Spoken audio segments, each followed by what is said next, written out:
তাহলে 300টাই কনস্টিটিউয়েন্সি, 600টা আসন, কিন্তু 600 জন প্রতিনিধি এমপি। জনসংখ্যার কথা চিন্তা করলে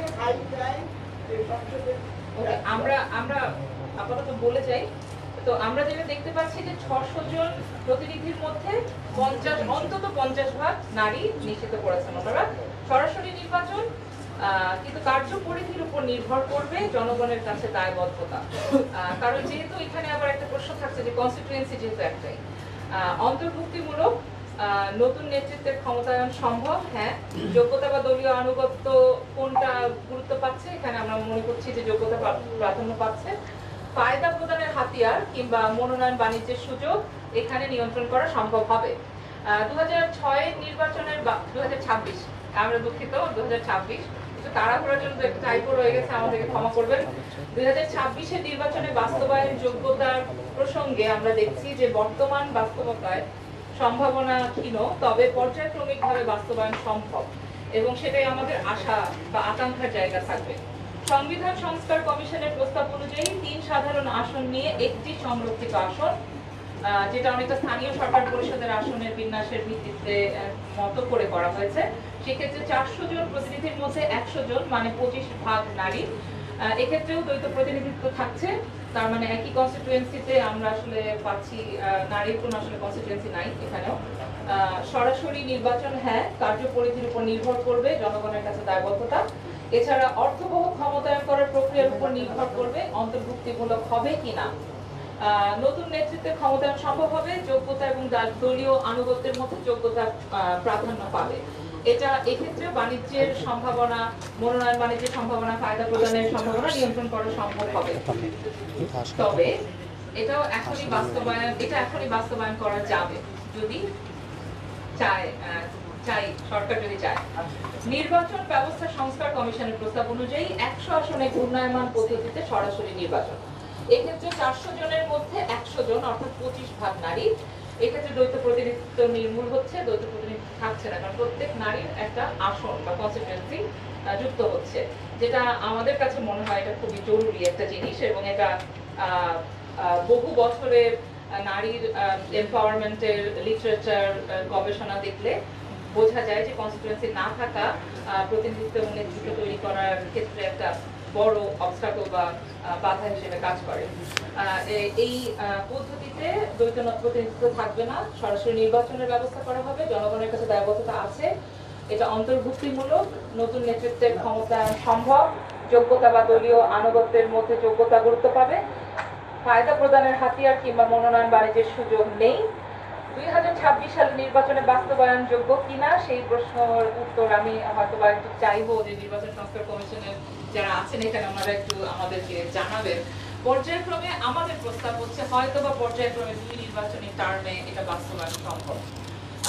কারণ ওনারা প্রস্তাব করেছেন একটি কমিশন গঠন করার, যে কমিশনের মাধ্যমে নির্বাচনী এলাকাগুলোকে পুনর্নির্ধারণ করার কথা বলেছেন।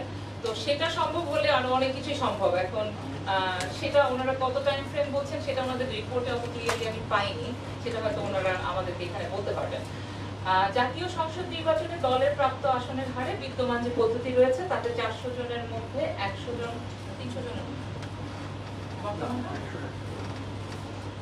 এক্ষেত্রে দ্বৈত প্রতিনিধিত্ব আছে এবং সরাসরি নির্বাচন নেই, জনগণের কাছে দায়বদ্ধতা নেই, সম্পূর্ণভাবে আলংকারিক, নতুন নেতৃত্বের ক্ষমতায়ন সম্ভব না, দলীয় আনুগত্যই একমাত্র বিবেচ্য, ক্ষমতা ফায়দা প্রদান এবং মনোনয়ন বাণিজ্যের সুযোগ প্রদান করার সুযোগ আছে, সেটাই মূল হয়ে দাঁড়ায় বিদ্যমান ব্যবস্থা এবং এটা পরিবর্তন আবশ্যিক বলে আমরা মনে করি। এই কারণে নাগরিক কোয়ালিশনের যে প্রস্তাব সেটি আমরা তুলে ধরছি। 400 জনের মধ্যে 100 জন অর্থাৎ 25% নারী প্রতিনিধিত্ব আমরা প্রস্তাব করছি। এছাড়া 2026 সালে এই দ্বৈত প্রতিনিধিত্ব হয়তো থাকবে, তবে পর্যায়ক্রমে এটা থাকবে না, এটা প্রস্তাব করা হচ্ছে। সরাসরি নির্বাচন প্রস্তাব করছি, কার্যপরিধির উপর নির্ভর করবে জনগণের কাছে দায়বদ্ধতা, কারণ যদি কনস্টিটিউয়েন্সি না থাকে তাহলে জনগণের কাছে দায়বদ্ধতার ওই প্রশ্ন সবসময় থেকে যাবে। অর্থবহ ক্ষমতায়ন করার প্রক্রিয়ার উপর নির্ভর করবে অন্তর্ভুক্তিমূলক হবে কিনা নাকি আলংকারিক থেকে যাবে। এছাড়া নতুন নেতৃত্বের ক্ষমতায়ন সম্ভব হবে সরাসরি নির্বাচনের যেহেতু প্রস্তাব করা হয়েছে, যোগ্যতা মূল হিসেবে বিবেচিত হবে। এটা নিয়ন্ত্রণ করা সম্ভব হবে যাতে ক্ষমতা প্রদানের হাতিয়ার হিসেবে বা ফায়দা প্রদানের হাতিয়ার হিসেবে ব্যবহৃত না হয়। এখনই বাস্তবায়ন করা যাবে বলে আমরা মনে করি। এটা হচ্ছে 2 ধাপে করা যাবে বলে আমাদের প্রস্তাব।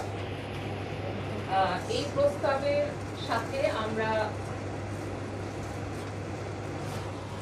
যে কথাটি আসলে আমি বলতে চাইলাম, একটু যদি প্রস্তাবটা একটু ডিটেইল করি, নারীর নিজস্ব নির্বাচনী এলাকা এবং কনস্টিটিউয়েন্সি নিশ্চিত করার জন্য দৃশ্যমান পদক্ষেপ নিতে হবে, যা পর্যায়ক্রমে বাস্তবায়ন হবে। এখন দৃশ্যমান পদক্ষেপ নেয়ার ব্যাপারে আমরা বলতে পারি, আমরা নির্বাচন বিষয়ক সংস্থা কমিশনের রিপোর্ট অনুযায়ী তাদেরকে সেটার জন্য চাপ দিতে পারি, কিন্তু আলটিমেটলি এটা কতদূর হবে সেটার জন্য আমরা একটা প্রস্তাব রাখছি যে এটা করতে হবে।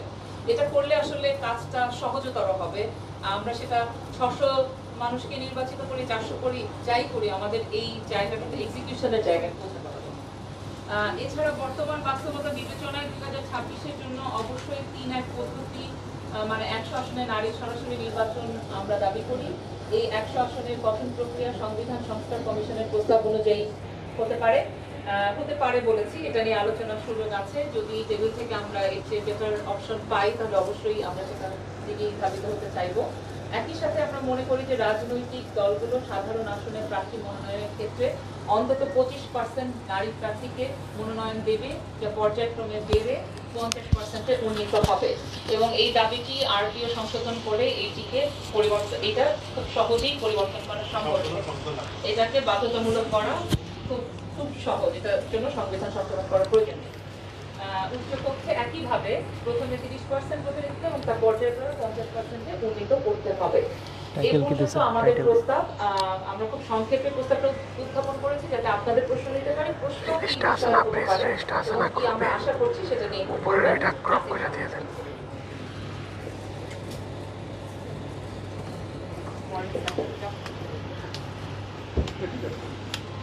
ধন্যবাদ।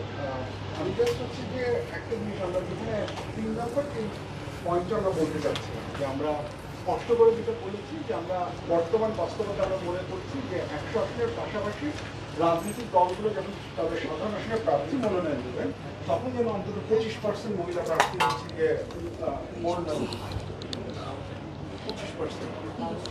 30% যেন হচ্ছে গিয়ে দেন। এটার একটা বড় কারণ হচ্ছে আমরা যদি হিস্ট্রিক্যালি দেখি যে বাংলাদেশের মহিলা প্রার্থীদের সরাসরি আসলে নমিনেশন দেওয়ার টেন্ডেন্সি খুবই কম। 2008 সালে মাত্র 4% মহিলা প্রার্থীদের হচ্ছে দেওয়া হয়েছিল। তো আজকে 17 বছর পরে আমরা যদি সেটাকে বাড়াতে না পারি, সরাসরি আসলে মহিলাদের অংশগ্রহণের প্রবণতা যদি আমরা বাড়াতে না পারি তাহলে সেটার কোনো অর্থ হয় না। পাশাপাশি অলরেডি আরপিওতে বলা আছে যে রাজনৈতিক দলগুলোকে তাদের সেন্ট্রাল কমিটিতে 33% নারী সদস্য থাকতে হবে। যদিও রাজনৈতিক দলগুলো এক্ষেত্রে এখন পর্যন্ত খুব একটা সামনে এগিয়ে যাওয়ার পদক্ষেপ দেখাতে পারেনি, কিন্তু এটাও একটা বড় প্রশ্ন যে এই আইনটা করা হয়েছিল 2008 সালে, 25 সালেও কেন আমরা 33% যেতে পারিনি, এবং আমরা যদি 100 জন মনোনয়ন দিতে পারি সেই 100 জনকে কেন আমরা সরাসরি নির্বাচনে মনোনয়ন দিতে পারবো না, সেই প্রশ্নটা রাজনৈতিক দলগুলোর কাছে থাকবে। এই প্রেক্ষাপটে আমরা যে 4টা প্রশ্নের উপরে আলোচনা করতে চাই। প্রথমত যে আমরা বিভিন্ন অপশনগুলো বললাম, যে অপশনগুলো নারী কমিশনের অপশন একটা আছে, আমাদের নিজস্ব যে অপশন সেটা একটা আছে, ইলেকশন কমিশন একটা আছে, কনস্টিটিউশনাল কমিশনের একটা অপশন আছে। এটা নিয়ে আমাদের একটু যদি আমরা এখানে আলোচনা করতে পারি যে 4টার মধ্যে কোনটা আসলে হচ্ছে কি নারী রাজনৈতিক ক্ষমতায়নের জন্য সবচেয়ে উপযুক্ত, কোনটাকে গঠন করলে আমরা কোনটাকে গ্রহণ করলে আমরা মনে করি যে সেটা নারী রাজনৈতিক ক্ষমতায়নের জন্য সবচেয়ে উপযুক্ত হবে। এবং একই সাথে একটা তো হচ্ছে উপযুক্ততার প্রশ্ন, আর একটা হচ্ছে প্রত্যেকটারই তো কিছু না কিছু লিমিটেশন, প্রত্যেকটারই কিছু না কিছু উইকনেস আছে। আর সেই উইকনেসগুলো নিয়ে আমরা আলোচনা করে আমরা যদি একই সাথে সেই উইকনেসগুলো একটা সমাধানও বের করতে পারি, যে যদি রোটেশন হয় রোটেশনে তাহলে কী সমস্যা, সেটা সমাধান যদি আমরা বের করতে পারি তাহলে আরো শক্তভাবে আমরা এই দাবিটা হচ্ছে গিয়ে জানাতে পারবো। সেটাগুলো আমরা একটা আলাপ আলোচনা করতে চাই। এবং একই সাথে যে জায়গাটা খুব গুরুত্বপূর্ণ, যেহেতু 17 তারিখে কমিশনের আবারও মিটিং বসছে, তাহলে আসন্ন যে নির্বাচন হবে সেটাতে আমাদের অবস্থানটা কী হওয়া উচিত। আমরা একটা প্রস্তাব দিয়েছি যে যেটা আমরা মনে করি আলোচনা করা যেতে পারে। এর বাইরে কোন জিনিসটাতে আমার মনে হয় যে নাগরিক সমাজ আমরা একটা এক জায়গায় পৌঁছতে পারি, যেটা নারী ক্ষমতার জন্য একটা 2026 সালে আমরা একটা গুরুত্বপূর্ণ স্টেপ নিতে পারবো, যেটা ভিত্তিতে আমরা সামনে এগোতে পারবো। এবং তারপরে যে জিনিসটা গুরুত্বপূর্ণ, যে এই যে 33%-এর যে কথাটা বলা হলো, আমরা 17 বছরের রাজনৈতিক দলগুলোকে সেটা বাধ্য করতে পারি। কারণ বড় রাজনৈতিক দলগুলোর দিকে যদি তাকায়, কোনো রাজনৈতিক দলই আসলে 20%-এর উপরে যায় না। সো ভবিষ্যতে আমরা এটাকে কিভাবে নিশ্চিত করতে পারি, কারণ যদিও আরটিওতে যেটা বলা আছে সেটা হচ্ছে ইলেকশন কমিশন চাইলে রেজিস্ট্রেশন বাতিল বা রেজিস্ট্রেশনের রিনিউয়ালটাকে বাতিল করতে পারে, কিন্তু এখন পর্যন্ত এই ধরনের কোনো কিছু হয়নি। ইনিশিয়ালি সময় দেওয়া হয়েছিল 2020, পরে সেটাকে বাড়িয়ে 2030 পর্যন্ত করা হয়েছে। তা আমরা কি আবারও 2040, 2050 এভাবেই বাড়তে থাকবো? যদি না, বা সেটা যদি আমরা না চাই, তাহলে রাজনৈতিক দলগুলোর দিকে যদি সেই ইনসেন্টিভই বলি বা কনস্ট্রেনই বলি, সেটা আমরা কিভাবে তৈরি করতে পারি সেই বিষয়টা নিয়েও আমরা আলোচনা করতে পারি। এই চারটা হচ্ছে আমাদের মূল আলোচনার বিষয়। কোনটা আমরা মনে করি সবচেয়ে উপযুক্ত, সমস্যাগুলো কি, সেগুলোকে আমরা কীভাবে অ্যাড্রেস করতে পারি, 2026 সালের জন্য আমরা কোন ব্যবস্থাটাকে বেছে নেব, এবং ফাইনালি রাজনৈতিক দলগুলোকে আমরা কীভাবে নিশ্চিত করতে পারবো যে তারা এই যৌক্তিক দাবিগুলো শুনবে। এখানে আমরা এবং আরও কথা আপনার কাছে।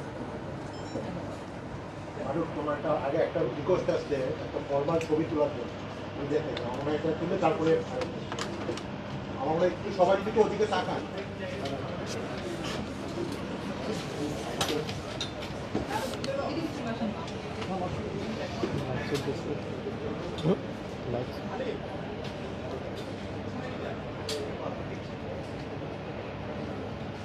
স্ক্রিনটা ওঠার পরে তারপরে ছবি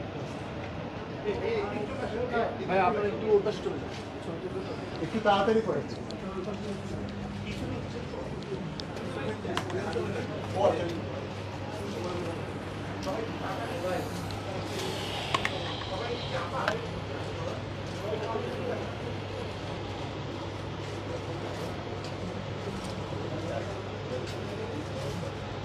Immigration to Canada. We provide the best quality service and solution for Canada immigration. Please visit our website and contact for details.